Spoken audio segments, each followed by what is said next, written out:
Assalamualaikum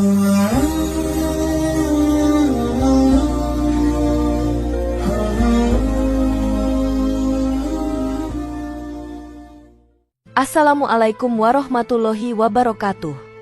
Jika video ini muncul di berandamu, ini adalah petunjuk dari Allah kepadamu. Setidaknya sempatkan menulis sholawat kepada Rasulullah Shallallahu Alaihi Wasallam di kolom komentar.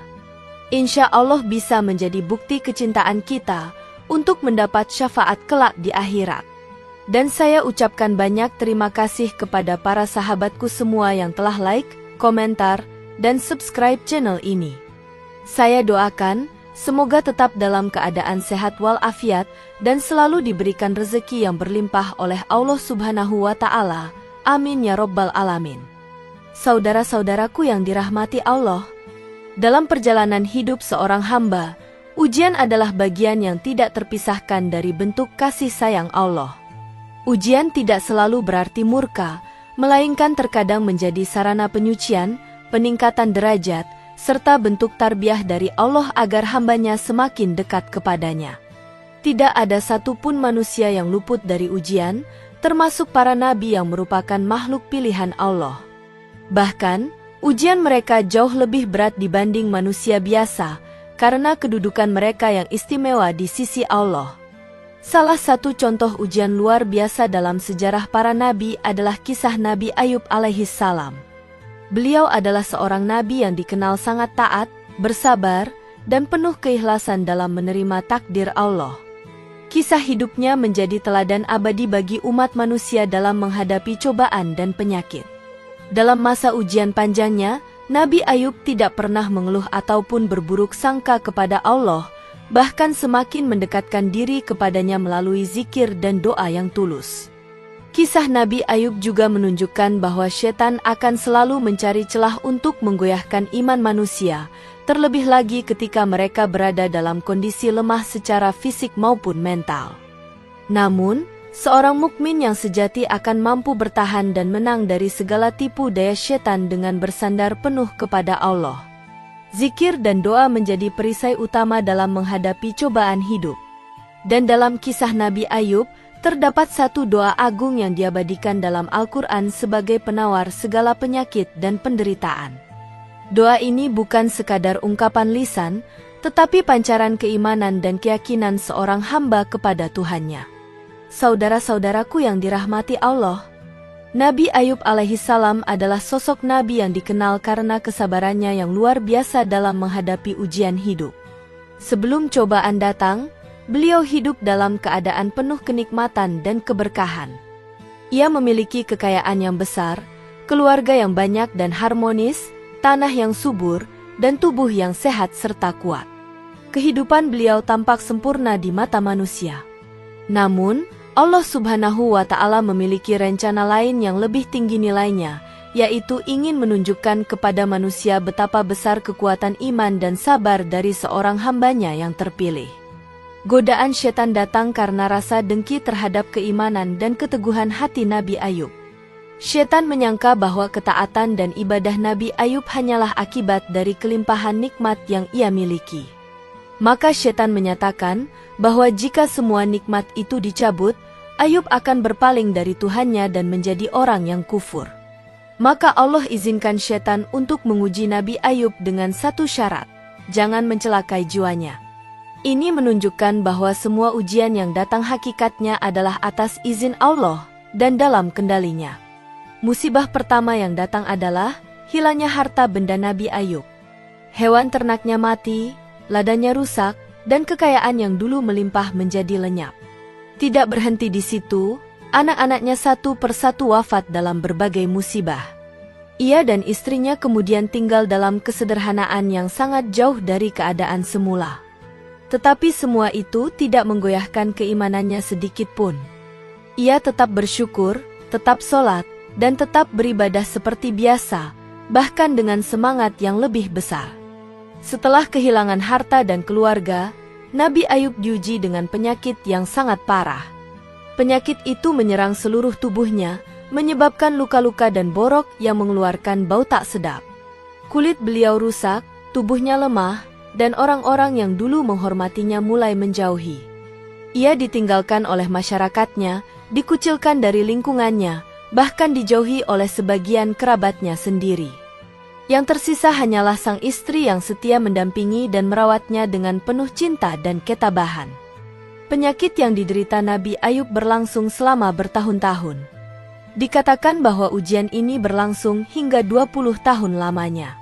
Selama itu, Nabi Ayub tidak pernah mengeluh kepada Allah, tidak pernah mempertanyakan kenapa ia harus menderita, dan tidak pernah merasa bahwa Allah tidak adil. Ia tahu bahwa Allah Maha Bijaksana dan Maha Penyayang.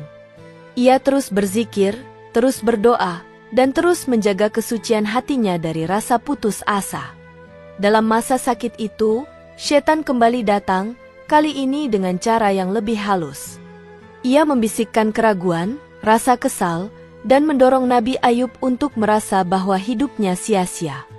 Ia menggoda sang istri agar mempertanyakan kenapa Allah membiarkan suaminya sakit selama itu.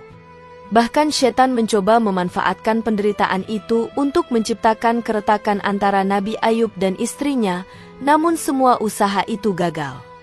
Iman mereka berdua terlalu kuat untuk dipecah belah. Hingga suatu ketika, kondisi fisik Nabi Ayub benar-benar melemah. Tubuhnya tinggal tulang dan kulit, namun ruh dan semangatnya masih kokoh. Pada titik inilah Nabi Ayub mengadu kepada Allah. Bukan karena ia mengeluh, tetapi karena ia ingin tetap bisa menyembah dengan sempurna. Ia merasa bahwa sakit ini telah menghambat ibadahnya. Maka dengan hati yang penuh adab, ia berdoa, Allahumma inni massanyad durru wa anta arhamur rahimin. Ya Allah, sungguh aku telah ditimpa musibah, dan Engkau adalah Zat yang Maha Penyayang dari semua yang penyayang. Kalimat doa itu sangat sederhana, tidak menuntut, tidak meminta secara langsung, tetapi memiliki makna yang dalam. Ia tidak menyebutkan penyakitnya secara detail, tidak memohon agar segera disembuhkan, tapi hanya menyampaikan kondisi dirinya dengan penuh tawadhu dan memuji rahmat Allah. Doa itu adalah bukti keikhlasan dan keyakinan seorang hamba bahwa hanya Allah lah tempat berlindung yang sejati. Allah, yang Maha Mendengar, langsung menjawab doa Nabi Ayub. Perintah pun datang agar beliau menghentakkan kakinya ke tanah. Dari sana memancar air jernih. Nabi Ayub diperintahkan untuk mandi dengan air itu dan meminumnya. Dengan izin Allah, tubuhnya sembuh seketika. Kulitnya pulih, kekuatannya kembali, dan penyakitnya lenyap tanpa bekas. Ini bukan sekadar mukjizat fisik, tetapi juga kemenangan ruhani atas semua tipu daya setan. Setelah kesembuhan, Allah tidak hanya mengangkat penyakitnya, tetapi juga mengembalikan semua nikmat yang pernah dicabut.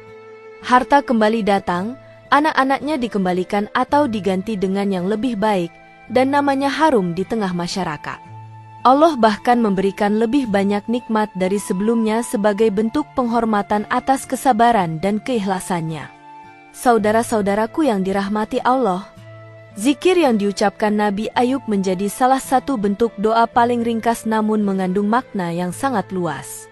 Allahumma inni massanyad durru wa anta arhamur rahimin merupakan kalimat zikir yang lahir dari hati yang hancur karena penderitaan, tetapi tetap penuh harapan. Zikir ini menunjukkan bahwa ketika manusia berada di titik terendah, justru disitulah potensi tertinggi untuk berserah diri kepada Allah. Kalimat zikir ini menunjukkan bagaimana adab dalam berdoa. Nabi Ayub tidak menuntut. Ia tidak menyalahkan keadaan. Ia tidak memohon secara langsung agar disembuhkan. Ia hanya mengakui bahwa dirinya telah tersentuh oleh penderitaan dan ia tahu bahwa Allah Maha Penyayang. Ini merupakan pelajaran penting. Doa bukanlah alat untuk memaksa kehendak Allah, tetapi sarana untuk mendekatkan diri, menunjukkan ketergantungan, dan memohon dengan rendah hati. Doa ini bukan sekadar bacaan di bibir. Ia menjadi zikir ketika dibaca dengan penuh kesadaran, penghayatan, dan keyakinan bahwa hanya Allah yang mampu menyembuhkan. Dalam dunia yang penuh penyakit, baik yang kasat mata maupun yang tersembunyi dalam jiwa, zikir ini menjadi obat yang sangat mujarab. Ia menyembuhkan luka, menenangkan hati, dan menjadi penghubung langsung antara hamba dan Robnya. Banyak orang saat ini mengalami penyakit, tidak hanya tubuh tetapi juga pikiran dan hati. Stres, depresi, kegelisahan, dan kesepian adalah penyakit zaman modern yang tak kalah berat dari penyakit fisik. Dalam semua itu, zikir Nabi Ayub bisa menjadi penenang jiwa dan pintu awal kesembuhan. Karena siapapun yang mengadu kepada Allah dengan rendah hati, pasti akan didengar dan ditolongnya. Tidak ada batasan waktu untuk membaca zikir ini. Ia bisa dibaca kapan saja, saat sujud dalam solat, saat tengah malam dalam qiyamul lail, atau saat hati sedang merasa tidak mampu lagi menanggung beban hidup. Yang penting bukan jumlah atau waktunya, tetapi ketulusan dan keyakinan dalam hati ketika membacanya. Karena zikir adalah dialog batin dengan Allah, bukan sekadar bacaan lisan. Zikir ini juga mengajarkan bahwa dalam kondisi seberat apapun, Allah tetap Maha Penyayang. Bahkan ketika seluruh dunia meninggalkan kita, Allah tetap dekat. Doa ini menyeratkan bahwa rahmat Allah selalu lebih besar daripada derita manusia. Maka siapapun yang merasa telah mencapai batas kesabaran, ingatlah bahwa Nabi Ayub telah jauh melampaui batas itu dan tetap bertahan dengan zikir ini. Ketika manusia berserah diri total kepada Allah seperti Nabi Ayub, maka pertolongan Allah akan datang dengan cara yang tidak disangka-sangka. Kesembuhan bisa datang dari arah yang tak pernah dibayangkan. Mungkin lewat dokter, mungkin lewat alam, mungkin lewat ketenangan hati. Tapi semuanya bermuara pada satu sumber, rahmat Allah yang tidak terbatas. Oleh karena itu, zikir Nabi Ayub bukan hanya untuk orang sakit, tapi untuk siapa saja yang sedang diuji, baik dengan penyakit, kesulitan hidup, kehilangan, maupun tekanan batin. Zikir ini adalah simbol dari doa yang paling ikhlas, paling jujur, dan paling dekat dengan sifat kehambaan. Saudara-saudaraku yang dirahmati Allah, kisah Nabi Ayub alaihissalam bukan hanya sebuah catatan sejarah, tetapi cermin keteguhan iman seorang hamba yang telah melalui badai kehidupan dengan sabar dan ridho. Beliau tidak hanya diuji dari sisi harta, keluarga, dan kesehatan, tetapi juga dari sisi batin, karena harus berhadapan dengan bisikan-bisikan setan yang mencoba merusak hubungan dirinya dengan Allah. Namun, semua ujian itu tidak melemahkan keyakinannya, justru semakin menguatkan hubungan spiritualnya dengan Rob semesta alam. Inilah pelajaran besar bagi umat manusia, bahwa kesabaran bukan berarti diam tanpa usaha, tetapi keteguhan hati dalam menjaga tauhid dan tidak berpaling dari Allah dalam keadaan apapun. Dalam penderitaan yang berlangsung bertahun-tahun, Nabi Ayub tidak sekalipun mengutuk takdir atau mengeluhkan keadaannya. Sebaliknya, ia memilih untuk berserah diri dan tetap menyebut nama Allah dalam doa dan zikir. Zikirnya yang singkat, namun syarat makna, menjadi simbol dari kekuatan hati seorang hamba yang tidak bergantung pada dunia, tetapi sepenuhnya berharap kepada rahmat Tuhannya. Doa beliau menunjukkan kepada kita bahwa dalam segala sakit, beban, dan kesulitan, kunci kesembuhan bukan semata pada obat atau usaha lahiriah, tapi pada bagaimana hati kita terhubung dengan Yang Maha Menyembuhkan. Zikir Nabi Ayub bukan hanya warisan spiritual, tetapi juga merupakan petunjuk praktis dalam menghadapi ujian hidup. Banyak orang hari ini terjerat oleh rasa putus asa saat diuji dengan penyakit yang berat atau masalah yang berlarut-larut.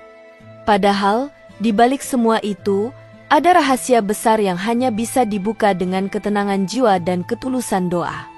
Maka siapapun yang ingin meneladani Nabi Ayub, hendaknya membaca zikir tersebut dengan hati yang penuh iman, serta memperbanyak istighfar dan berserah diri kepada Allah. Dalam setiap tetes air mata dan setiap helaan napas kesakitan, jika dibarengi dengan zikir ini, maka insya Allah akan hadir jalan keluar dan ketenangan yang hakiki. Keutamaan lain dari doa ini adalah bahwa doa ini menjadi salah satu bentuk zikir yang sangat ampuh untuk mengangkat segala jenis penderitaan, baik penyakit fisik, gangguan batin, tekanan hidup, maupun godaan syaitan. Karena doa ini diucapkan oleh seorang nabi dalam kondisi paling berat dalam hidupnya dan langsung diijabah oleh Allah, maka siapapun yang mengamalkannya dengan niat yang tulus, penuh harap, dan percaya kepada kasih sayang Allah, insya Allah akan mendapatkan pertolongan. Doa ini juga mengajarkan bahwa tidak ada musibah yang kekal dan bahwa rahmat Allah selalu lebih besar daripada ujian yang menimpa. Marilah kita menjadikan kisah Nabi Ayub sebagai lentera dalam menghadapi ujian hidup. Ketika dunia terasa sempit, ketika tubuh tak lagi kuat, ketika harapan mulai pudar, maka kembalilah kepada Allah dengan menyebut zikir yang menyejukkan hati. Allahumma inni massanyad durru wa anta arhamur rahimin. Bacalah zikir ini dengan yakin, istiqomah, dan penuh keikhlasan. Niscaya, rahmat Allah akan turun, tidak hanya berupa kesembuhan, tetapi juga ketenangan hati dan kekuatan untuk terus melangkah dalam jalan iman dan tauhid. Demikian yang dapat saya sampaikan, semoga yang menyimak video ini sampai akhir, terhindar dari neraka, dan dimasukkan ke dalam surganya.